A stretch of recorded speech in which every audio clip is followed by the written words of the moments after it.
Hello again guys, and welcome to the second section of this course. In this section, we will build a calculator. It will be really simple and basic. This is the introduction of the section. So the outline will go as this. We will discuss the requirements, what is expected from us in this calculator, what should the calculator do exactly. We'll create the projects, add simple controls, add some CSS to it, give you a little bit of a small exercise, and show you the solution, and that will be all for this section. Okay, see you guys in the next video where we'll talk about the requirements.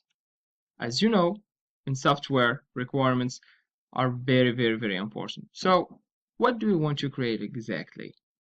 So for this version of the calculator, let's just call it version 1. We need 2 text boxes to enter the numbers, 2 buttons, one for addition and one for multiplication, and a text to show the result. It's really simple, so let's get to it.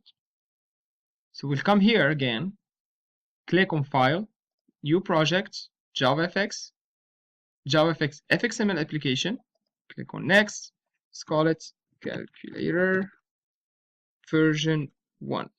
Click on Finish, and we have our project here. So this project is really similar to the login page we have created earlier.